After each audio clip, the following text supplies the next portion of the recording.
Este áudio eu pretendo falar sobre sombras e realidades espirituais. Esse é um dos conceitos que devemos ter em nossa mente ao interpretar versos bíblicos, para que a gente entenda qual o fundo espiritual, o fundo mais profundo do entendimento bíblico. Primeiro, uma breve introdução antes de entrar no tema, dizendo que Deus não muda, suas leis e seu caráter é o mesmo, ou são o mesmo, ontem, hoje e será para todo sempre. Portanto, lei e graça fazem parte do caráter de Deus. As revelações do Eterno, elas são progressivas. Por quê? Por causa da imaturidade do homem em compreendê-las. Se o Eterno quisesse passar os conceitos tudo de uma vez, seria impossível ao homem entender as realidades espirituais. Então Deus teve que começar com sombras. Sombras não são coisas ruins. Sombras é a imagem do real. Mas a sombra não é a realidade. A sombra, ela é uma figura. Então, quando fala que lei e graça fazem parte do caráter do Eterno e que ela é revelada gradativamente, percebemos que, no caso da lei, ela atingiu um ponto alto no Monte Sinai, quando Moisés recebeu a Torá do Eterno. Imagine a revelação de Deus como o desabrochar de uma flor, de uma rosa, e que começa com o botão fechado, mas está lá. E que com o passar do tempo, Deus vai revelando pouco a pouco os seus conceitos. Assim como a lei, a graça também estava desde o princípio na Escritura. Quem tem olhos de ver, verá que todos aqueles que buscavam o Eterno também recebiam da sua graça. Basta ver o evento do Êxodo, onde as sandálias não se gastavam, caiu um maná do céu todos os dias, exceto aos sábados, nuvem de fogo durante a noite para proteger do frio, nuvem durante o dia para proteger do calor do sol. Isso não é graça? Claro que é. Contudo, a plenitude da lei e da graça atingiu o seu ápice com a vinda de Yeshua. No Sermão do Monte, Yeshua nos ensinou como entender as leis da Torá em plenitude. Vou citar apenas o exemplo do adultério, e que é válido para todas as leis do Eterno. O adultério não se consuma apenas quando realizamos um ato sexual com a pessoa do sexo oposto. Mas o pecado começa no coração do homem, ao simplesmente olhar para uma outra pessoa com desejo impuro. Então, mesmo que não se consuma o ato sexual, basta o olhar, já é considerado para Deus adultério, que aquele homem ou aquela mulher cometeu. Percebem que é muito mais profundo do que a literalidade da lei? Mas por que Yeshua, então, que revelou a profundidade da lei e da graça, não veio antes? Exatamente por isso. Porque era preciso antes passar figuras, sombras, para que quando o Messias chegasse, aqueles que tinham olhos de ver, ouvidos de ouvir, pudessem entender. Um exemplo de que Yeshua veio no tempo certo, quando a humanidade, ou parte dela, já estava amadurecida espiritualmente para compreendê-la, está em Gálatas capítulo 4, a partir do verso 3, que diz assim: Assim também nós, quando éramos menores, estávamos servilmente sujeitos aos rudimentos do mundo. Verso 4. Vindo, porém, a plenitude do tempo, Deus enviou seu Filho, nascido de mulher, sobre a lei, para resgatar os que estavam sob a lei, a fim de que recebêssemos a adoção de filhos. Percebam que Yeshua veio na plenitude do tempo? Deus trabalha com o seu tempo, os moedes do eterno. Ou kairos no grego, é uma linha reta, onde há pontos determinados de encontro com o eterno, pontos estabelecidos, onde ele determina os eventos. Eu vou citar algumas sombras e realidades a partir de agora. Não vou entrar em detalhes todas elas, porque isso levaria muito tempo. Poderemos depois fazer um estudo posterior, mais completo. Mas eu vou usar algumas das sombras, eu vou explicar um pouco mais. Então, por exemplo, um exemplo de sombra. Batismo nas águas. É uma sombra. É apenas a sombra de uma realidade. Qual seria a realidade do batismo das águas? O batismo do Espírito Santo. Esse é o verdadeiro batismo que Deus quer que tenhamos. Um exemplo é um dos ladrões que se arrependeu e foi salvo. Ele não foi batizado nas águas, mas foi salvo. Foi batizado no Espírito.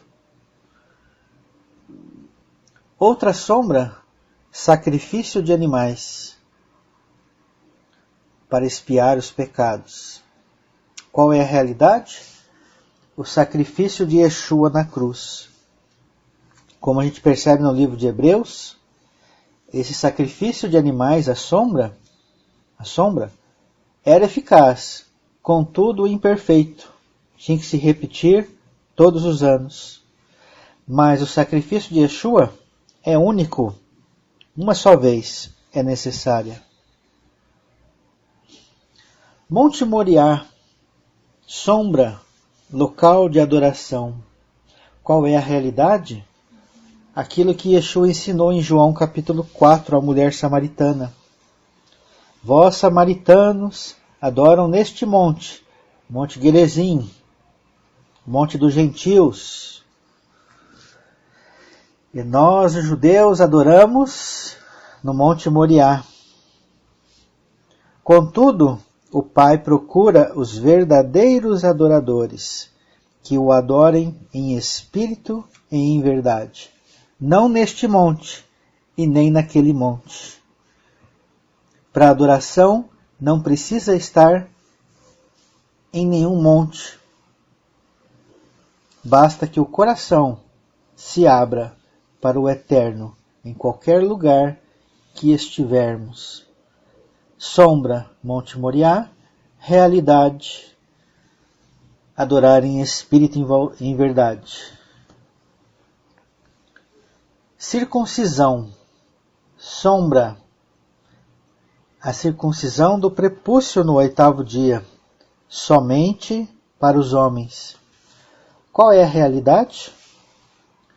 Circuncisão do coração de homens e de mulheres. Essa é a realidade. Romanos 2, verso 29, diz assim: Porém, judeu é aquele que o é interiormente, e circuncisão a que é a do coração, no espírito, não segundo a letra, e cujo louvor não procede dos homens, mas de Deus. Deuteronômio 10, 16. Circuncidai, pois, o vosso coração, e não mais endureçais a vossa cerviz. Qual é mais importante? Circuncidar o prepúcio ou circuncidar o coração? Devemos entender literal ou espiritual? Espiritual. Por quê? Circuncidar o prepúcio é fazer um corte circular no órgão masculino. Circuncidar o coração não é fazer um corte circular na carne do coração, mas escrever a lei de Deus no coração. Isso é circuncidar o vosso coração.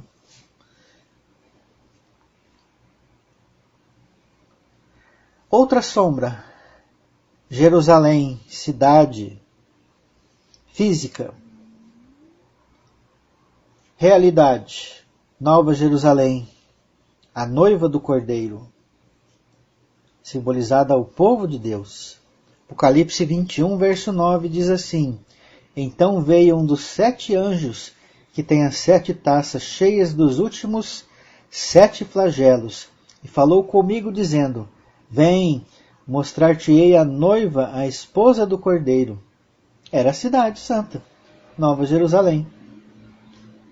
Uma figura. Outra sombra, Israel, literal, no Oriente Médio. Qual é a realidade?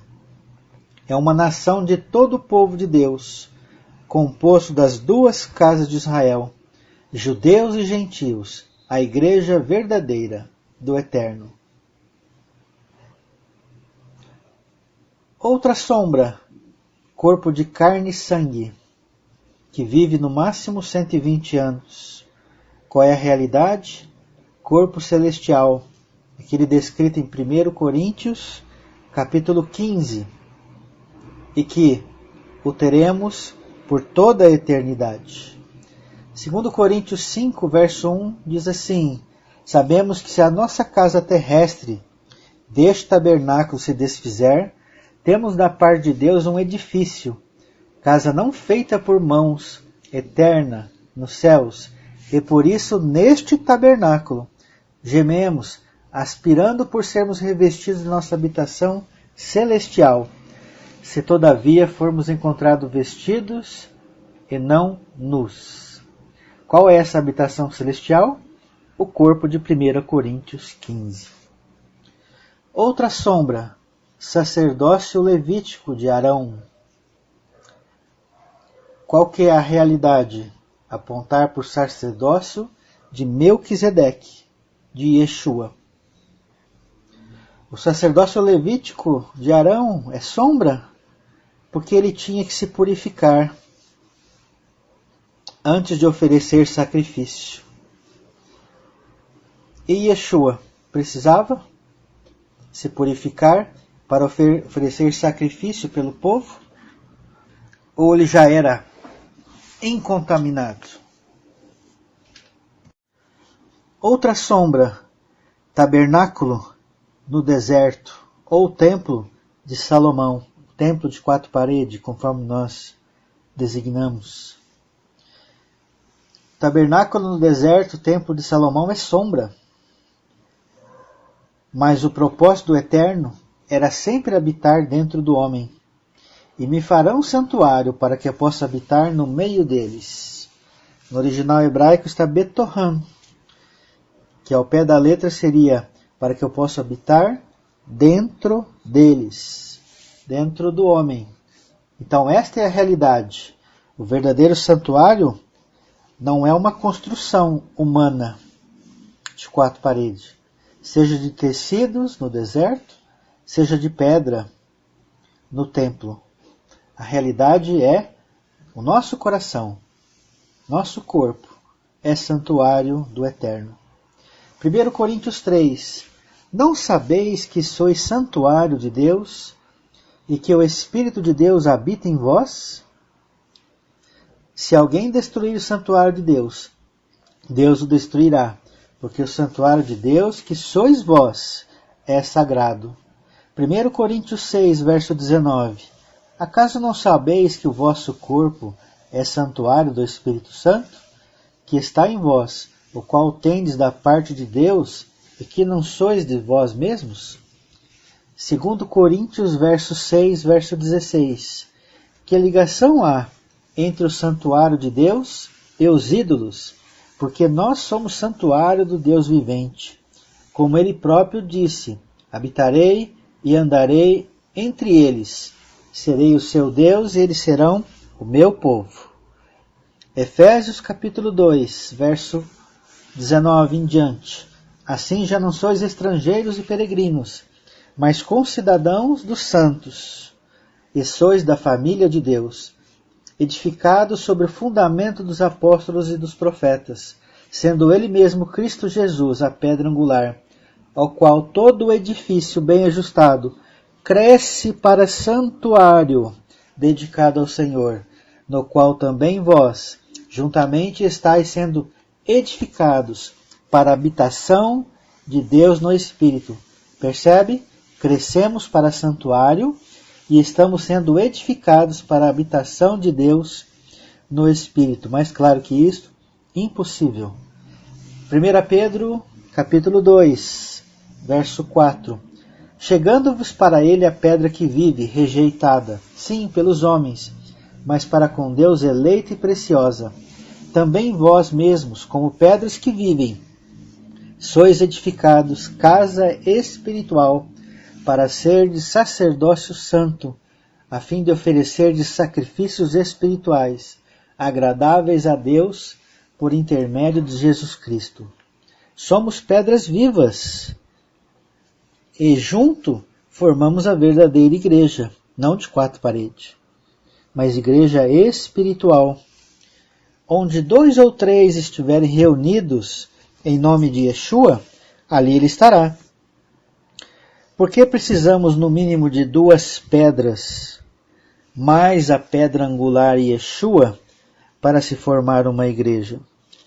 Porque com uma pedra, apenas uma pedra viva, não se cumpre toda a Torá do Eterno, toda a lei do Eterno.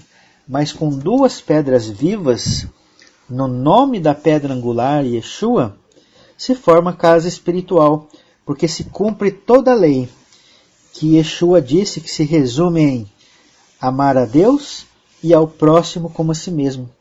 Uma única pedra não consegue amar o próximo, mas com 2 pedras, uma pedra já ama a outra pedra viva, ama a pedra angular e ama aquele que edifica a casa espiritual, que é o Eterno.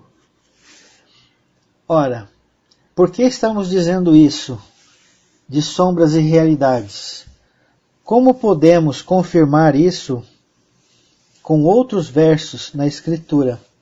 Hebreus capítulo 7 diz claramente a partir do verso 11 e 12. Se, portanto, a perfeição houvera sido mediante o sacerdócio levítico, olha só, está dizendo que o sacerdócio levítico tinha defeito. Se, portanto, a perfeição houvera sido mediante o sacerdócio levítico, pois nele foi baseado o povo recebeu a lei, que necessidade haveria ainda de que se levantasse outro sacerdote, segundo a ordem de Melquisedeque, e que não fosse contado segundo a ordem de Arão? Verso 12. Pois quando se muda o sacerdócio, necessariamente há também mudança de lei. Devemos entender que essa mudança de lei não é uma lei abolindo a outra. Mas entendam o que eu disse. A mudança está no sentido de mudar de sombras para realidades. Lembra que no começo do áudio eu afirmei que sombra é imagem do verdadeiro, mas é sombra. Contudo, a realidade espiritual é o Eterno.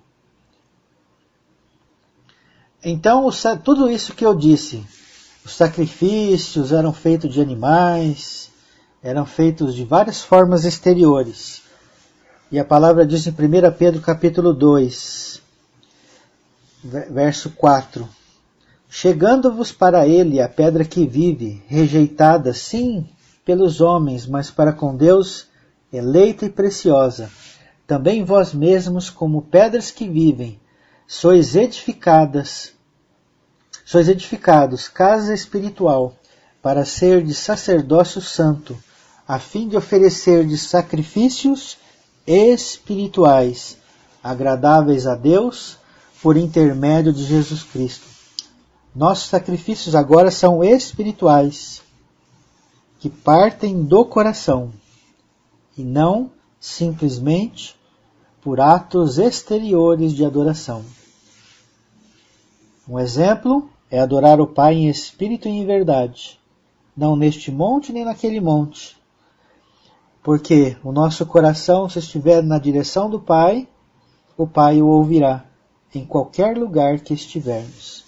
Não precisa estar naquele monte, nem dos judeus e nem dos gentios. E é por isso, destas coisas de sombras e realidades, que Paulo escreveu em 1 Coríntios capítulo 2, verso 13 em diante. Disto também falamos, não em palavras ensinadas pela sabedoria humana, mas ensinadas pelo Espírito, conferindo coisas espirituais com espirituais. Ora, o homem natural não aceita as coisas do Espírito de Deus, porque eles são loucura, e não pode entendê-las porque elas se discernem espiritualmente. Porque o homem espiritual julga todas as coisas, mas ele mesmo não é julgado por ninguém. Pois quem conheceu a mente do Senhor e que o possa instruir? Nós, porém, temos a mente de Cristo. Devemos entender que nem todos os servos do Eterno já alcançaram a mesma maturidade espiritual.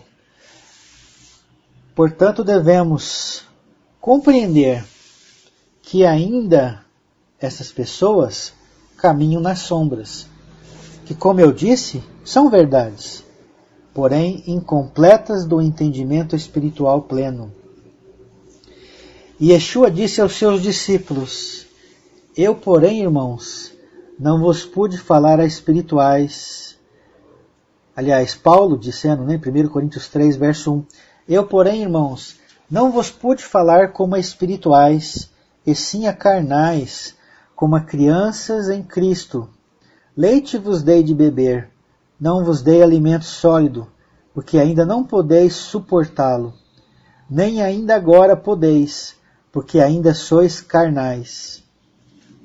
Mesmo os discípulos de Yeshua não entendiam tudo em plenitude, e possivelmente nós também, apesar de já conhecermos as realidades espirituais, muito possivelmente ainda tenha muito a ser compreendido nesta área espiritual, porque as coisas de Deus são infinitas.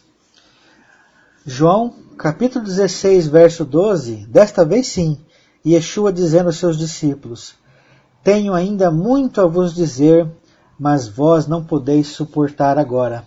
Quando vier, porém, o Espírito da verdade, ele vos guiará a toda a verdade, porque não falará por si mesmo, mas dirá tudo o que tiver ouvido, e vos anunciará as coisas que hão de vir. Então, se você, irmão, já entende as realidades espirituais, não há razão mais para viver nas sombras. Viva as realidades, viva a plenitude do entendimento.